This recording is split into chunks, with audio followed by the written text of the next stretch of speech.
Assalamualaikum warahmatullahi wabarakatuh. Di sini bersama saya Salsabila Zawa dengan NIM 23042341. Nah, jadi di sini saya akan melakukan tanya jawab bersama rekan saya, ada Wilda Handayani. Halo. Terkait dengan pertemuan 14 dan 15 pada mata kuliah Etika Administrasi Publik.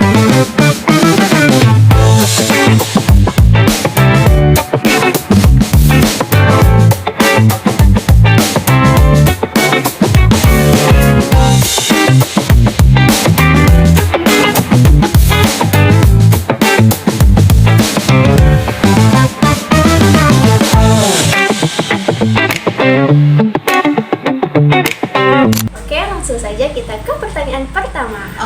Untuk pertanyaan pertama, apa dampak positif digitalisasi terhadap etika pelayanan publik? Nah, jadi di sini pelayanan berbasis digital itu membantu untuk meningkatkan transparansi dan meminimalkan terjadinya praktik korupsi, kolusi, dan nepotisme sehingga meningkatkan akuntabilitas para pejabat publik terhadap kinerjanya. Selanjutnya nih, pertanyaan kedua. Jadi menurut kamu bagaimana sih media sosial itu bisa mempengaruhi akuntabilitas pejabat publik? Di sini media sosial itu memungkinkan pengawasan publik secara real time dan masif, sehingga masyarakat dapat langsung mengkritik atau melaporkan penyimpangan ataupun maladministrasi, sehingga pejabat publik itu lebih berhati-hati dalam bertindak karena zaman sekarang itu semua serba mudah untuk viral dan disoroti oleh publik. Nah, kita lanjut ya ke pertanyaan yang ketiga. Jadi apa aja sih tantangan utama dalam pemanfaatan big data oleh pemerintah? Nah, tantangan utamanya itu adalah perlindungan privasi dan keamanan data pribadi warga itu, Wilda. Di sini pemerintah itu harus memastikan data untuk tidak disalahgunakan, bocor ataupun digunakan untuk kepentingan politik tertentu yang dapat melanggar hak privasi warga. Oke, kita lanjut ya ke pertanyaan keempat. Jadi mengapa sih literasi digital itu penting bagi ASN dalam konteks etika publik? Karena literasi digital itu membantu untuk mencegah ASN atau aparatur sipil negara tadi menyebarkan hoax, informasi menyesatkan ataupun konten yang tidak pantas di media sosial. Di sini ASN yang melek terhadap digital dapat menjaga profesionalisme dan kredibilitas institusi publik di ruang digital itu sendiri, Wilda. Oke, selanjutnya kita ke pertanyaan pertemuan 15. Nah, yang pertama nih, apa aja sih yang dimaksud dengan inovasi dalam sektor publik? Nah, inovasi sektor publik itu adalah penerapan ide, metode, ataupun teknologi baru dalam pelayanan pemerintahan untuk meningkatkan efisiensi, efektivitas, dan kualitas layanan kepada masyarakat seperti layanan online ataupun program pemberdayaan yang kreatif. Oke, pertanyaan yang kedua ya.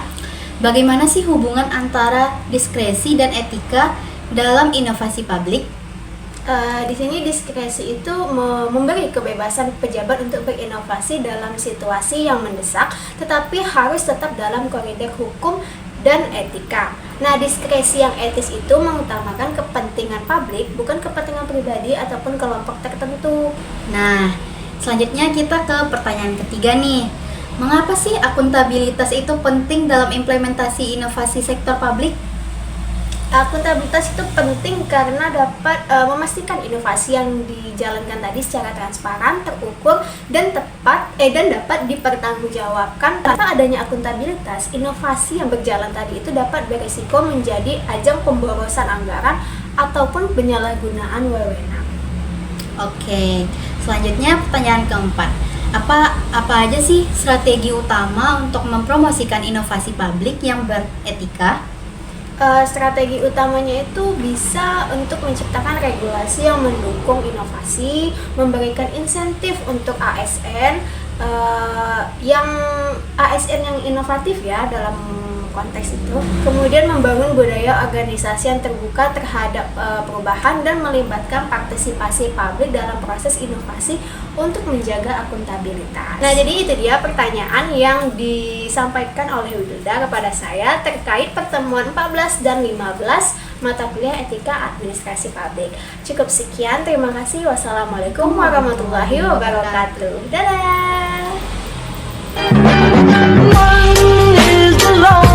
Number that you'll ever do. Two can be as bad as one. It's the loneliest number since the number maju